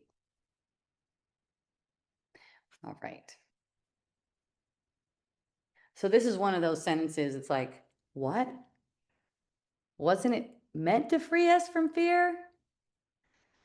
Well, this is just a clarification. It's actually, like I said before, to establish that you dream a dream and none of its content is true. Still, it can't just barge in and remove the fear because it's actually the healing which the miracle induces here is healing. So it induces healing, but it must be voluntarily elected and to reject the fear itself. So the miracle isn't magic. They don't remove fear as though you're a passive recipient of this. It must be relinquished by a shift in perception, a choice within your mind. So the miracle, the miracle is not a substitute. Fear is defense of illusion. As long as you're choosing to value illusion, the miracle doesn't really reach you. So let's say, the miracle's being used to get relief in that moment from a sense like an upset thought, but you still value the illusion. If you still value the illusion, you're not being free of the fear. So miracles cannot free the miracle worker from fear. So there's this footnote here too. In other words, it's up to the miracle worker to elect different thoughts. The miracle can't just barge in, override his thoughts, and remove his fear. That would take away his freedom. He must voluntarily elect the miracle and reject the fearful thought. So this is what I see like so often. My friends reflect this to me, and I know my friends are reflections are arising in my mind. So it's like I don't condemn my friends at all. No, I love it. Right? They're reflecting to me. It's like I want the miracle to work so I could be relieved of this, but then I want to still keep this thought. I want to keep this idea that this thing is causing something in the world. This thing is doing this to me. For instance, I have this disease. If you're ongoing, I have this disease, you're not free from fear.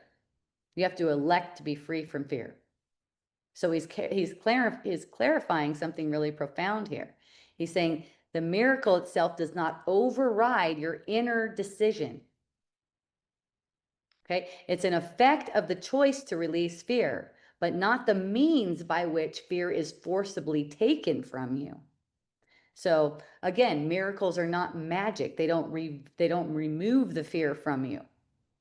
It must first be relinquished by a shift of perception. That's what the healing is. So miracles induce healing. They are not the healing. Okay, the miracle is a result of the choice. So this is a common misunderstanding that spiritual seekers unconsciously use miracles or prayer or spiritual teachers as a kind of divine override. I'm afraid, please fix this for me. But what Jesus is saying is that you must decide for the truth. The miracle affirms that choice, but it doesn't make it for you. So the function of the miracle is an expression of love. Okay, it's given through one who has already chosen to see differently. It demonstrates healing, but does not cause it independently of your consent.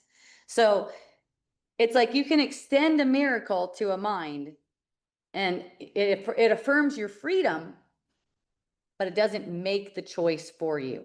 It expresses freedom from fear, but it doesn't cause it without your participation. You have to choose to relinquish the fear to elect the miracle instead of the illusion. So it's like we're working miracles all day long. We're getting relief from fear. We're getting relief from this sense, this fearful sense. It says, miracle cannot free the miracle worker from fear. Okay. So it's like we're getting this relief, but we're not absolutely free from it because we keep the thought. So it corrects the idea that miracles can do something for you without your inner consent. That's what this circular thing is, right? It's like we can get, okay, relief in the moment, but we're not actually free from the fearful thought. It's just going to come back around again. That's what he's saying, this circular thing. The Holy Spirit is never going to override your will, okay? Miracles reflect your willingness, but while there's this underlying intent to keep the thought, it's just going to come right back around again. So both miracles, next sentence, sentence 2, unless there's any questions on that one. I know that one's kind of like, what? It's not relieving us from fear? What is it doing then? Well, it is giving us relief in the moment. It's just not freeing us from it because of the thought. The underlying thought is not really relinquished. That this is what he's talking about the circular miracles that aren't actually collapsing time because the underlying belief is still kept. Do you see that? So you can work a miracle kind of like on yourself, you could say. It's not really being extended. It's on yourself to be relieved in the moment. Okay, so it says miracles cannot free the miracle worker from fear. It's not saying you can't have relief in the moment. You can. That's what it's saying. That's what's setting your mind straight. Both miracles and fear come from your thoughts. That's why. This is the next sentence, sentence 2. Both miracles and fear come from his thoughts. And if he were not free to choose one, he would also not be free to choose the other. So let's break that down.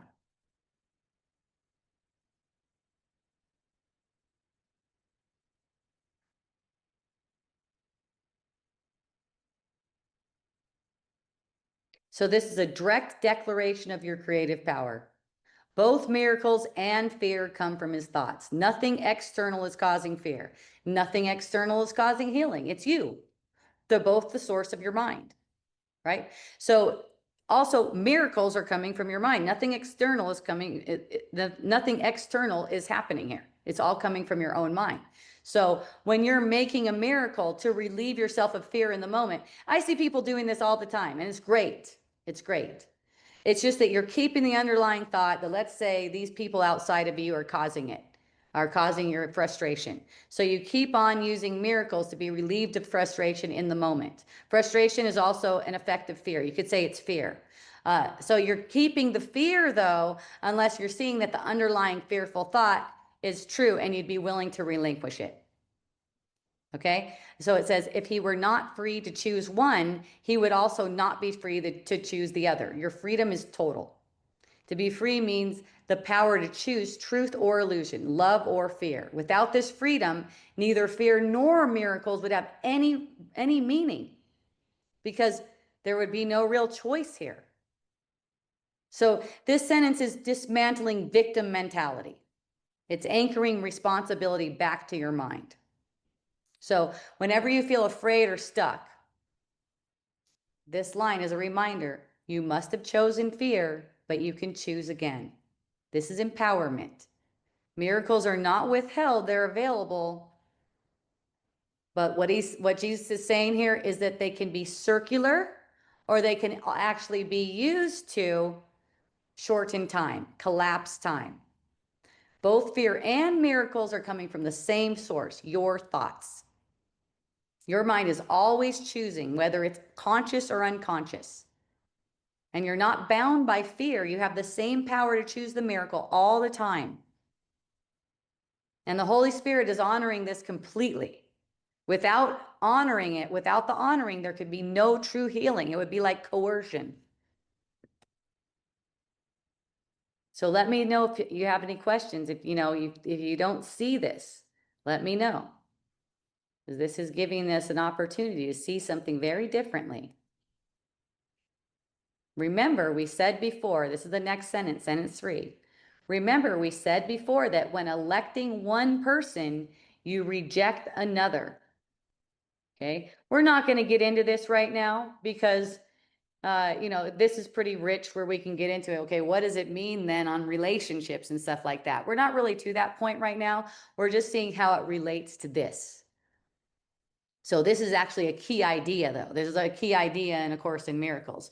To choose one special object of love is to exclude others. This is basically part of the teaching. This is actually the crux of the teaching on special relationships, where choosing one person as special involves separation, judgment, rejection. But in this paragraph, Jesus is using this as a metaphor to clarify the mind's power of election. It's not to talk about people directly, which we'll be doing later on in A Course in Miracles. It's definitely an important part of A Course in Miracles. But here, he's more using it as a metaphor to clarify the mind's power of election. So he's saying, remember. Remember, he means he's referencing something earlier. In the earlier section, he's pointing out how the ego selects exclusively. Choosing one as more worthy, loving implies rejecting the rest of the sonship, okay? When electing one person, you reject another. This reflects how the ego sees choice, one over another. So this is what's going on here with this choice too. When you choose the miracle, you're rejecting fear. That's what he's getting to. He's using it as a metaphor to show you. When you choose a miracle, you're actually rejecting fear. So earlier he was saying without your consent, miracles with, or not, he wasn't saying that, but that was the breakdown by the people who put that together, like miracles without your consent, because Jesus is basically helping you get relief from an upset feeling. That's the circular miracle, which he's saying is not bad. You need relief from the upset feeling. But once you're able to really elect the miracle, like consciously elect the miracle, then that's a different thing. On the footnote, it says voting always entails both election and rejection, right? You're electing one and rejecting the other. It's the same here. And the next sentence says that. It is much the same in electing the miracle. So what that means is when you're electing the miracle, you're really rejecting fear. Okay? So and then we're on to sentence 5 now, where it says, by so doing, you have rejected fear. Basically saying the same thing. Fear cannot assail you. This is sentence 6. Fear cannot assail you unless it has been elected. Now, this is an important sentence here, because what it's saying is, like I'm talking about having an upset feeling. Whenever you have an upset feeling, even if it's just concern, that means fear has been elected. So now it means your mind needs your mind needs a miracle. And because your mind needs a miracle like that, this is the circular miracle. This isn't the kind of miracle that actually collapses time. Because you have elected fear. So it's when you're not electing fear and you have a perception where you can actually extend the miracle, that's how you collapse time, by extending it to the sonship. Let me know if you have any questions on that. Thank you. Thanks, you guys. Thank you for listening. I appreciate you. I mean, to me, it seems really clear. But if there's any, you perceive any lack of clarity and you'd like to see it clearly, just let me know. Let me know what your questions are. But there's many of you on here with me today. And if you don't have any questions, that's awesome. If you're getting this, that's awesome. A lot of you might have the perception right now that you actually have been working these circular miracles almost all the time, and that's okay. I mean, this is for me too. I'm like, wow, I'm really glad that I'm doing these deep dives. This is amazing. This is some real clarity for me. It's like seeing, oh, okay, I see how I have been doing both. Looking for and even, talking to you guys, the crux of what I've been sharing with you guys is look for these upset feelings. Look for these upset feelings. That's where you need a miracle. But really what we're talking about here is the circular miracle. Not that it's bad, not that it's wrong. It's actually great. It's just one step, and there's a step further. And that's where you're actually using the miracle to collapse times. That's where you're already in the grace of God, which is where I find myself a lot of the time. I've shared that with you guys. I barely ever have an upset feeling, even a sense of concern. So then the miracles that I'm working are actually collapsing time. That's how I know they're collapsing time. They're collapsing the solution. It's when there's an upset feeling that it's not collapsing time. This is not to make it bad. This is to just be aware of. It's like, oh, thank goodness. And you guys, I went over this before I'm going over it with you. If I didn't, I wouldn't even have the clarity I have with it right now. This is some rich text, right? It's like to see that, okay, that's what's going on here. And I'm so thankful for this. I'm so thankful for this opportunity to look at this with you guys and see what's happening here. To see that, oh, this is a lot more clarity for me actually. And I see how I've been doing this too, where just recognizing this is what it is. And I didn't have this clarity before going over this, before coming to this ACIM meeting with you guys, that this is what has been going on, that I've actually been working these miracles in this way consistently, where my whole life seemed to be upset. I'd constantly be noticing this upset feeling, this concern or whatever over the years. I've been practicing this for many years and noticing that this miracle is actually relieving me in the moment of this upset feeling. Well, over time, even though I didn't understand this, I was automatically handing the underlying thought to the truth. And that's what was allowing me to extend. And I saw that with my husband. I realized that we've gone over time. We're past 5 right now, our time. But I want to give you this example, because this is a really potent example of how this worked for me, like with my husband. And the reason why it took 10 years for me to see through is because I kept on having an upset feeling. I kept on needing that miracle for the upset feeling, which was projecting onto him as if he's doing something to me. And it wasn't until more recently where I could actually feel that collapse. The collapse is something that you can actually feel. You're not just getting relieved of the upset feeling. You could actually feel viscerally that collapse. I could actually sense that oh, it's the thought that I'm not empowered here. I noticed it. I recall the moment. I recall where I was in the moment, walking up the steps inside my house, where it just was like boom. It was almost like an earthquake. It was like, I'm not a victim here. First, I kept on being, and this wasn't bad of me. And when I look at it too, I'm like, man, I'm freaking dense. That it seemed to take that long, and that's okay. That's just an ego thought. That's just an ego thought. So go easy on yourself about this. But this part of the lesson, and that's why I'm so grateful for all of you guys too, being here with me. My mom's even here. My husband is even on here with us. Thank you to witness this with me. That this is it. I was using the miracle circularly for 10 years to get relief of my upset feeling. That's what I needed. I needed relief for my upset feeling. And that's what I was teaching constantly too, that, use it to get relief from your upset feeling. There's a step further that it goes, where you actually see and be relieved from the underlying fearful thought. And that's that I was a victim of him. And that's that he needs to change. He's doing something. I was resistant to seeing the underlying fearful thought. And that's why I needed to repeat the miracle again and again and again to get relief from the sense that he was doing anything to me. So I kept on being relieved from that sense that he was doing something to me, but I wasn't relieved from the underlying fearful thought that said he was doing it to me. So that's what we just went over today, is basically that's an example right there. That's an example right there of everything that was pointing to. And I had to actually go over this twice to really see it just now.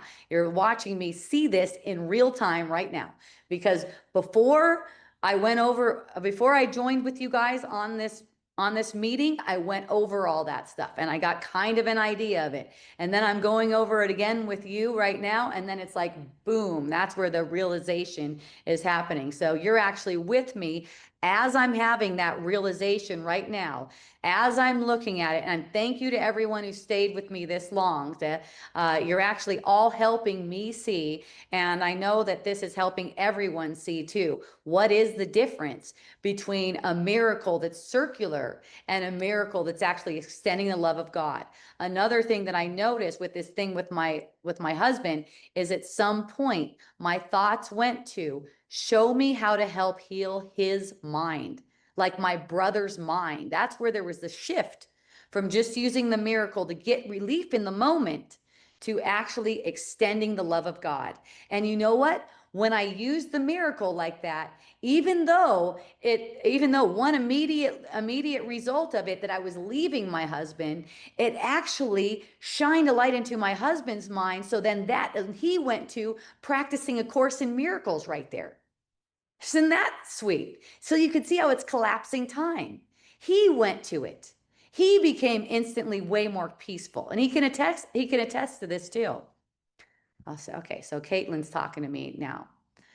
This is so deep, lots to digest. I had a baby bird, one of the smaller ones with red on their head, fly in my house right before this Zoom and into my glass door and died in my hands as oh my goodness.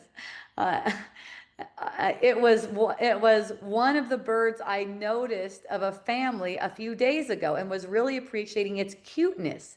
It was with its twin. But as always, you even brought up seeing a dead bird today. Yes, I did. Oh my God. Oh, it just shows that the spirit is with us. We're joining in truth, and all these synchronicities just come up. And oh gosh, I'm just so grateful today.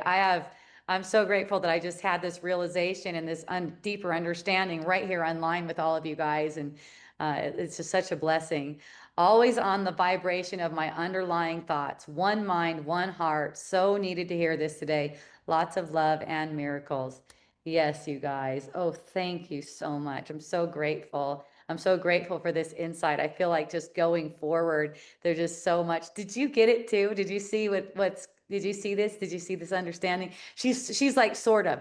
My friend Sarah is with me right now. I'm sure we'll clarify it even further. It seems like everything that went on the whole day and everything that seemed to occur, it's like everything's just shifted right now. So excited about this. So if you're like Sarah and you're just like, I'm not really sure if I got this right now, it doesn't really matter. This shift is in the shared mind, and it's just something to be super jazzed up about because now this changes everything. It changes the way I speak and teach, and also on my wisdom dialogues. It just changes everything completely because there's been this deeper insight. And I just am so thankful for these ACIM deep dives and to everyone who joins me with it. And to Jesus and the Holy Spirit. Thank you. Thank you, everyone. So as a closing, I'm kind of flustered right now, but as a closing, hopejohnson.org is where you can find all of my stuff. There's definitely going to be a change in the way everything is done, and even writing my blog posts and everything like that. Um, Everything's there on my website. You can connect with me for one-on-ones. I feel like I'm going to cry right now. You can connect with my book, Unschooling for Parents. You can, let's see, what else? You can donate to me. That's fucking awesome too. Yes. The donation thing works again. You can donate to me. I'm living 100% off donations. I'm not having any other job but to relate with you guys and go deeper into miracles. And I'm so grateful for this, the way it's unfolded, and I'm able to spend my time. I'm able to spend all my time basically on purifying and because I'm able to do that and not focus on, quote unquote, making money, I have a lot more of the apparent time in the illusion to focus on this. And one of them is going through A Course in Miracles in this way, where I'm able to have even deeper realizations and share them and extend them with you. So if you feel inspired and you feel that you have the means to donate, by all means, please go to hopejohnson.org and hit the donate tab. Also, there's a way to follow me on Substack there. That's where I'm posting a lot of my stuff. There's a total redirection apparently right now. We'll see how it goes. Thank you so much. I'm really excited for how this is going. Glenn said, just as we began the live stream, my flock of chickens attacked an older chicken and she was crying out loudly, crazy as the birds. Hooray. We got birds coming up everywhere. Isn't this so fun? Oh my gosh. Thank you so much for joining, everyone. The next time I'll be online will be Monday, where I'll have a wisdom dialogues, and I'm sure it's gonna be taken on a whole new direction. Oh my goodness. Monday, 3 p.m., whatever time zone I'm in here, it's either mountain or central. I don't even know. It's in Ajijic, Mexico. I know it's 11 a.m. Hawaii time. Okay, that's the time I know it is. It's going to be 11 a.m. Hawaii time on Monday. So if you do the calculation, that's when I'll be back for Wisdom Dialogues. I love you. Thank you so much for joining, everyone. Aloha, mahalo, ahui ho.